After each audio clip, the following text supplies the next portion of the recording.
In this video, we're going to show you how to make this adorable dimensional bear block.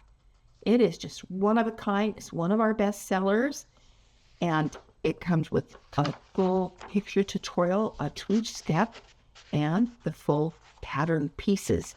This turns out just so cute, awesome pattern. So come to our website, check it out. I think you'll love it. Okay, I'm starting with the lower part of the bear. I've placed his body so that all of area 1 is covered, and it's the bear fabric. So place right side away. Everything else is going to be right side down. Now I did kind of pre-cut. I just took an extra copy and I pre-cut all the pieces that I'm going to need to paper piece because I just wanted to get this angle. You can do that. You just need to make it bigger than the area that you're going to cover. But I'm going to place it. I can like crease that line so I'm not working so blind on this side, and I'm going to place it right side down past that basting like that, so the bulk of the fabric's opposite where I'm trying to cover. And I'm going to turn it over, sew that whole line, trim the extra out of the seam, and it will fold back. And I'm going to do the same thing to this side so that the bulk of the fabric opposite of where I'm going to cover, trim the extra out of the seam,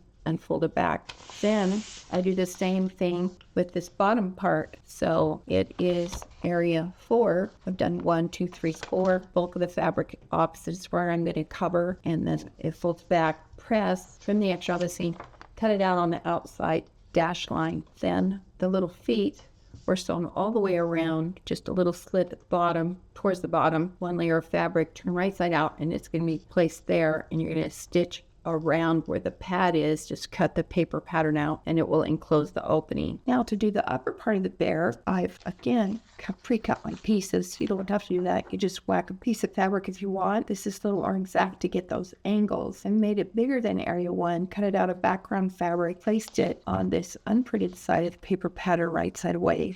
With this side up, I've machine basted where the ears go into the seam, and that gives me the markings on this side. Pre-made the head and the ears, and I've basted them on. I've put a little dart in these. You don't have to have the dart, but it's pretty cute. Put a little tuck there. Then the open edges go 1/4 inch past that basting. Then I pre-cut the other background for area 2 and 3 so that I can get this exact angle. And I'm going to put it right side down along that edge, turn it over, and sew on that whole line.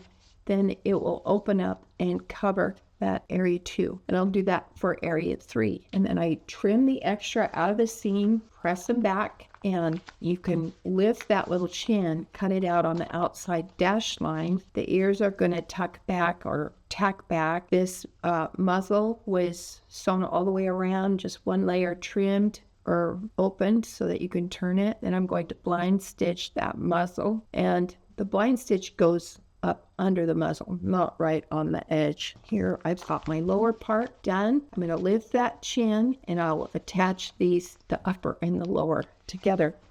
And then the chin falls down and over that seam, and it just looks adorable. The bow ties in the pattern, super easy to do. I blush the cheeks and use just little seed beads for the nose and the eyes, and this guy turns out adorable.